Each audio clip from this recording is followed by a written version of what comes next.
So it's happened again where I've been studying Korean and I come across a sentence that just kind of knocks me out of my chair a bit.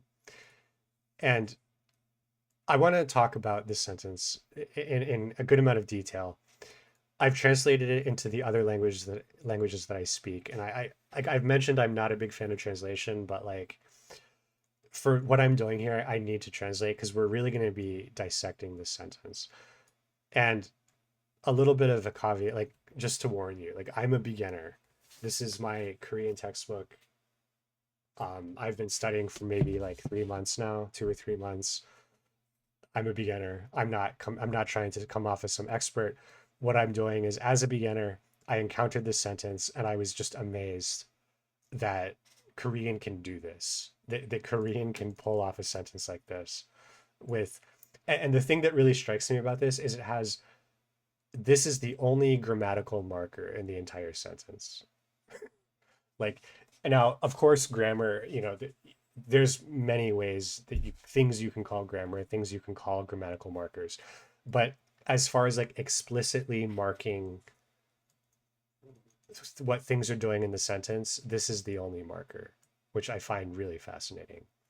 And I want to point out why that's important, but I have to we have to look at all of this stuff together. So now, to give you a more intuitive sense of why I think it's so weird that there's no grammatical markers. So first of all, Korean has markers. It has things like nun. It has these are both subject markers depending on different types of subjects. There's also I'm not very good at typing in Korean. Hold on. There's role or some it depends on like if it's a vowel in front or not or whatever. There's role ul. So these are for direct objects. This is a locative marker. So I mean that's an example of one we have. So like these are all available for Korean to use. And um to give you an example, like a direct object marker, the sentence I am learning Korean, you would say 저는 한국어를 한국어를 공부해요. 저는 한국어를 공부해요. So you say 한국어, which is Korean, 롤. And when you put 롤 after, it explicitly marks it as the object, the thing that's the verb is acting upon.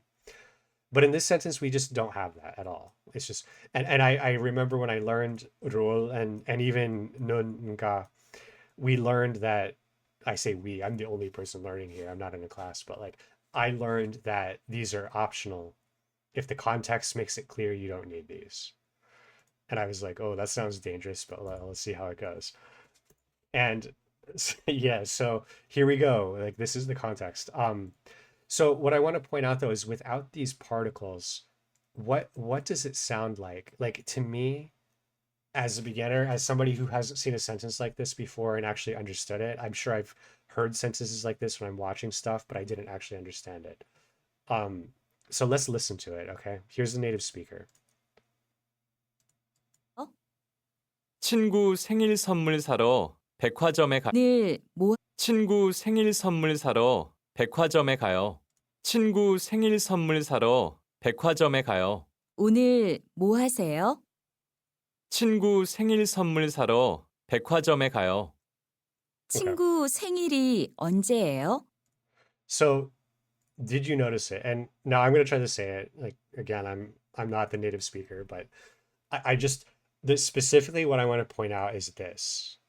You have three nouns. Well, you have two nouns and a verb, but you have three like just things, three parts of speech with no like marking whatsoever, no like explicit grammatical marking.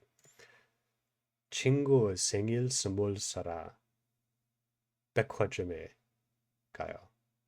친구 생일 선물 사러 팩화점에 가요. 생일 선물 사라. 생일 선물 사라. It's I don't something is it's just really odd to me that this works. So let me show you, because it just sounds to me like, it honestly sounds to me like they're just throwing, and of course you've got friend here, 친구 생일 친구 생일 선물 사라. 팩화점에 가요. So you have four things. You have three nouns here: verb, locative thing, verb. So what's weird here to me is that we're like, let's just pretend, like, what if I wanted to put the direct object marker in here? What is the direct object of this sentence?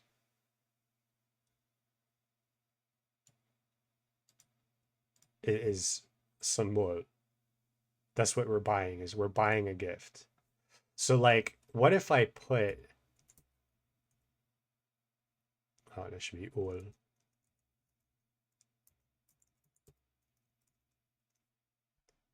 And I'm actually going to ask, I'm actually going to ask ChatGPT here about this specifically. I wasn't planning on doing this, but it just occurred to me. I want to know, like, can I put the marker?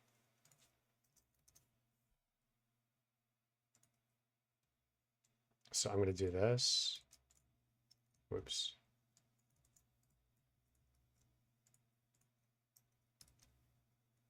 So we'll say, okay. Top sentence is in my textbook.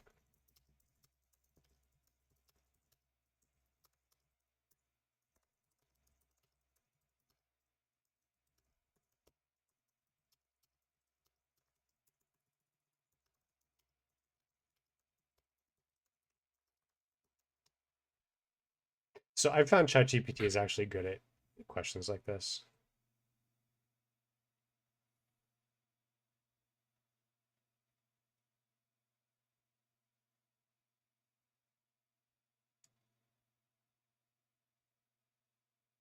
Okay. Well, apparently you can you can add ul.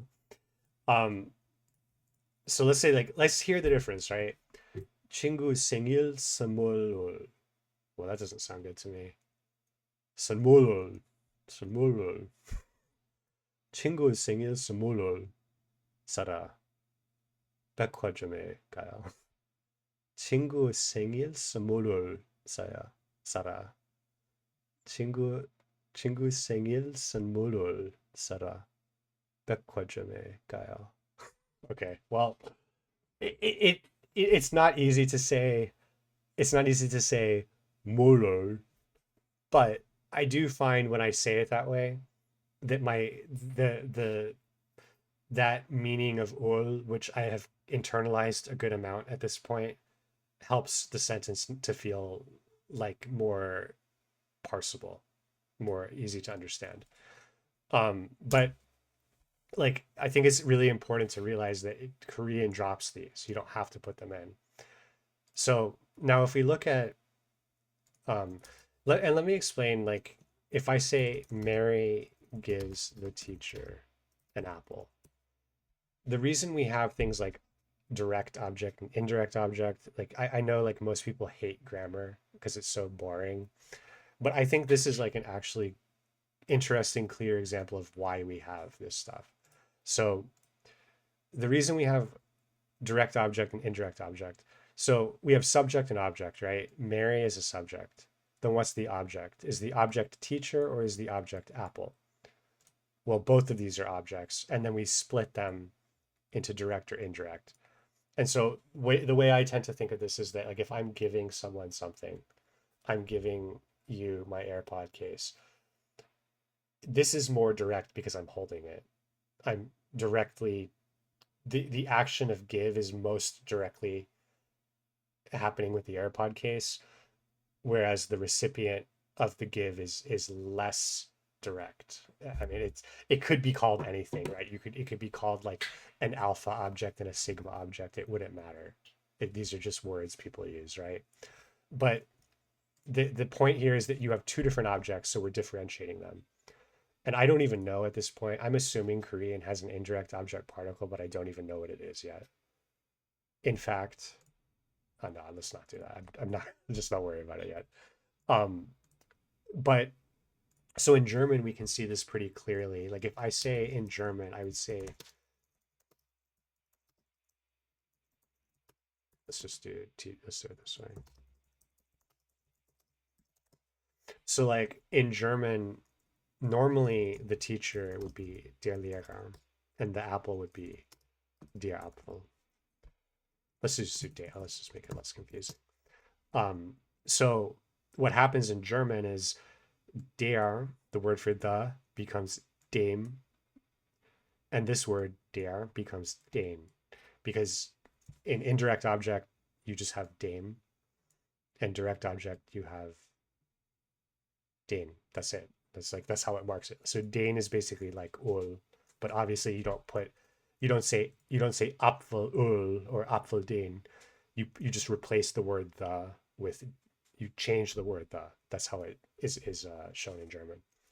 So in the German example, for example, we have ein Geburtstagsgeschenk is a direct object here, but this ein, like, because this is a neutral gender noun, this doesn't actually change.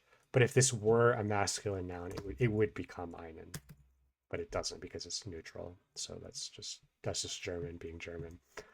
But here we have einem, which is like dem. Ich gehe ins Kaufhaus, einem Freund ein Geburtstagsgeschenk zu kaufen. So here we see in German very clearly, like, first off, in German, you can because the cases are marked explicitly, you can change the word order. You could say something like einem Freund ein Geburtstagsgeschenk zu kaufen, gehe ich ins Kaufhaus. You could say it like that. And then in this case, you've got you've put the indirect object first, but we know it's not the subject because it's einem. We know and if you're a German speaker, like, you would never read this and be like, oh, I think friend is the subject of the sentence. It's just like your brain automatically fixes it for you when you see this. And also this is like a clause, so it's even more like, I'm not really here to talk about German, but like the point is German explicitly marks this. Now in English, I'm going to buy a birthday present for my friend. Now in English, we could say, for my friend, I'm going to buy a birthday present. You could also say, a birthday present is what I'm going to buy for my friend. So yeah, like English has some amount of flexibility, but really, like, this first of all would arguably not be like, if you said this, I would question if you're a native speaker or not. Let's put it that way.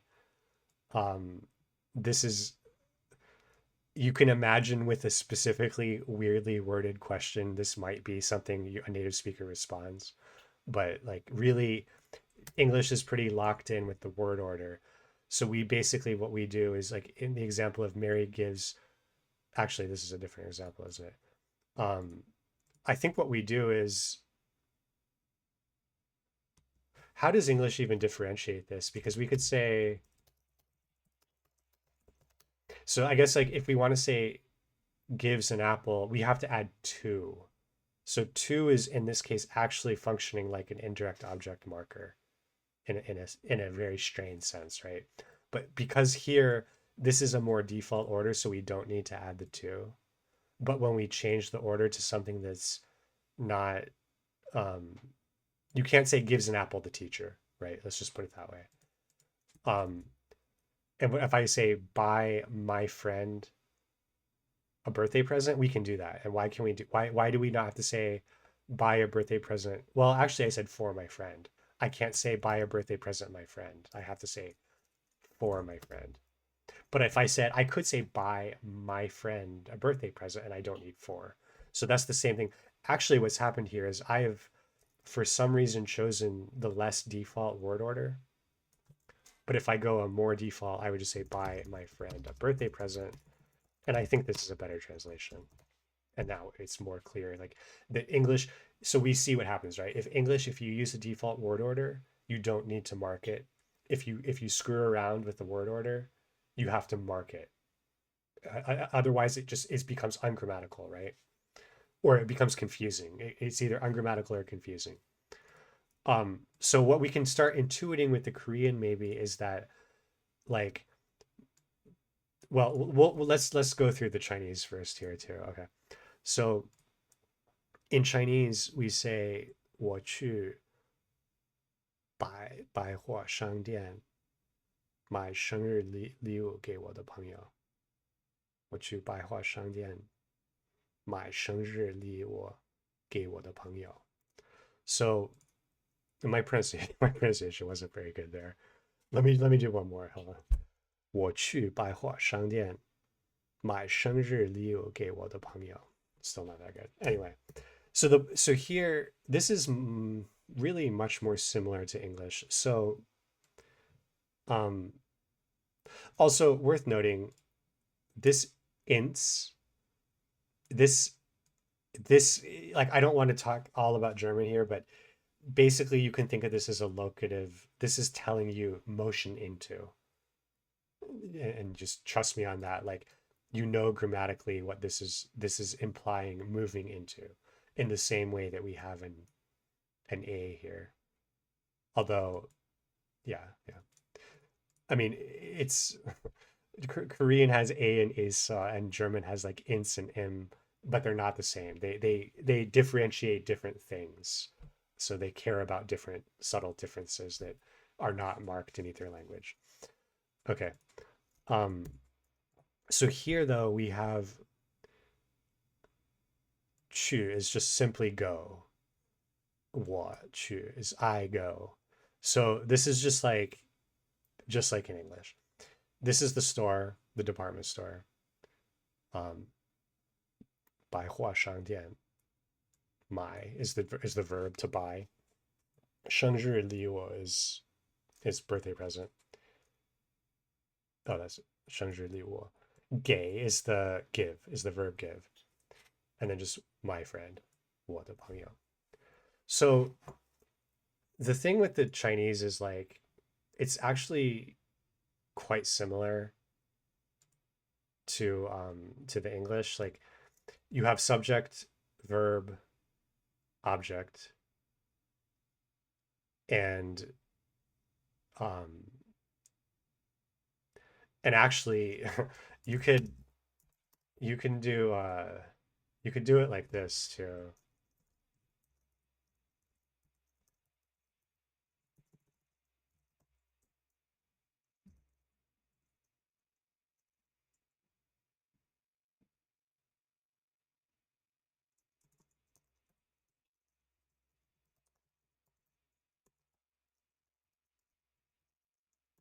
You could do that too. Just like in English, you can flip the order around. And gay is very explicitly marking like indirect object, just because it is the verb for to give, but it also is more of a grammatical word in Chinese. Like, it actually has like, there are instances where this just functions as like a grammatical marker and not really as a verb. So it has more of that kind of vibe to it.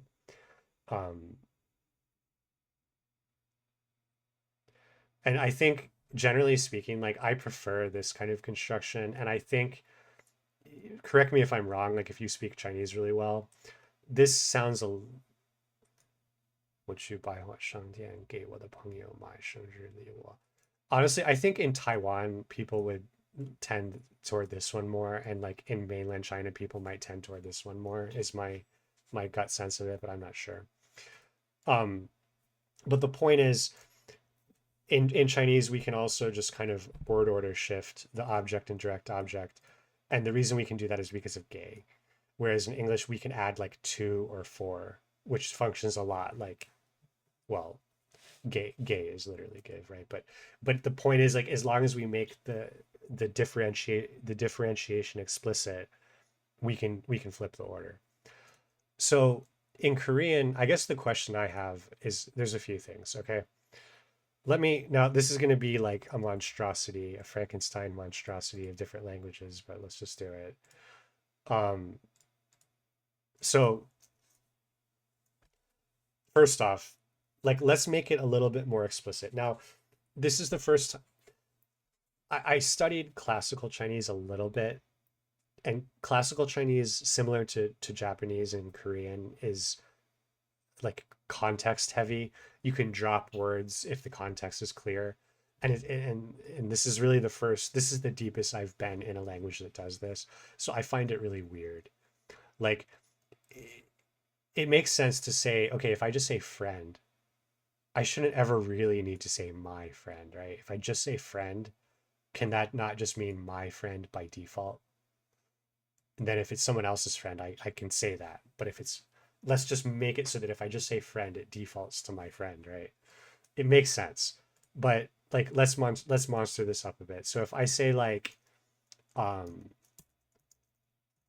and I'm, dude, where my eternal quest for this letter that I can never find. Dude, where is it? It's like down here somewhere. No, it's up here. There it is. Okay. Choe. How do you spell Choe? I forgot how to spell that. Oh my God. All right. Joey, Joey. It's like, I want to say you just do, dude, I can't remember how to type anything here. Where is the ooh? Okay, yeah. Is it, is it not this? I think it is. Okay. So we can say something like Jue, Jue. I don't even know how to pronounce it, honestly. Jue 친구. So this is like duh. This is a genitive particle, okay? So now it's clear that this is like my friend, okay? But what's not actually clear to me is this the indirect object or not? Because I think maybe there's no indirect object in this sentence, which is what I think is actually quite interesting. Like, because I don't know, maybe it's an indirect object. Like that's what I actually can't figure out. Like I can understand the sentence fine. Like I've read it a million times. I'm not translating it, I just understand it. But I don't think I know like grammatically because let's say let me make an argument of how this could not be a direct object. So first off, there is there an implied subject?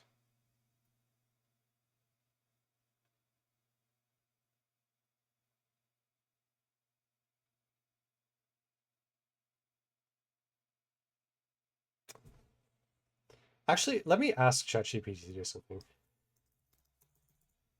I'm just very curious. I rather than trying to just guess it, let's just see if we can figure this out.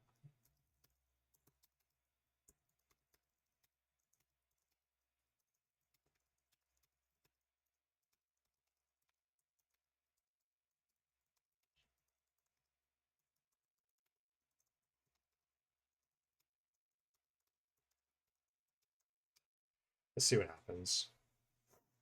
I'm just like, because I'm actually like half 50-50 that it might be, let's see what they do.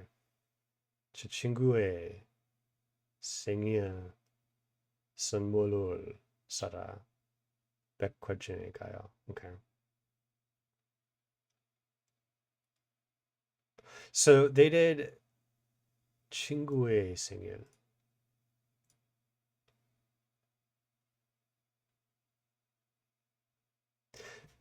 Yeah, so I think let's see what else if they give me any other indirect object. Okay, let's see this one.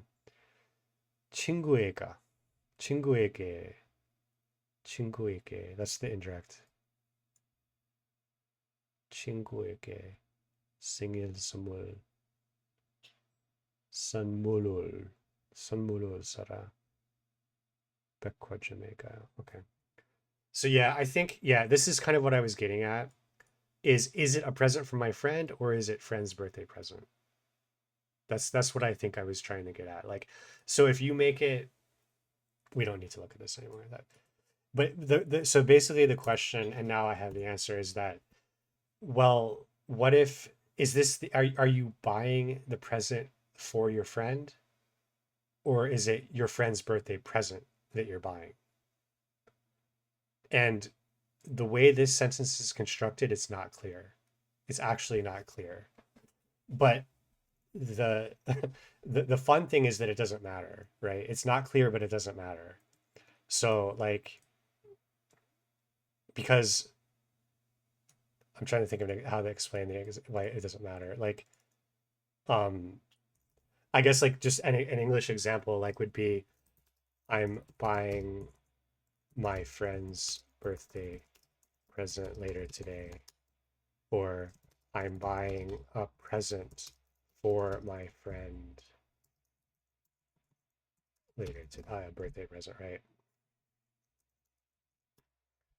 So like you can see why this, yes, grammatically it's actually very different what's going on, but semantically, like as far as the meaning of the sentences go, there's almost zero difference whatsoever, right?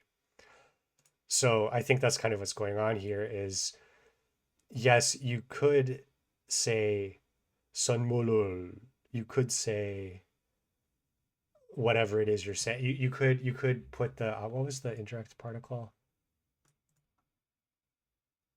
에, 에게. You could say 친구에게 to make it clear, but I think that's kind of the the final word on this is that you don't, what do you why would you bother to make that clear when semantically there's literally no difference. Like in English we have to say one or the other, right? But in Korean apparently you can just say it ambiguously, and there's only one way this ever makes sense, so that's what it means. And I think that's a cool lesson. Like if I have another sentence, you might be able to find another sentence that looks almost exactly like this one, like structurally, maybe the words are all different.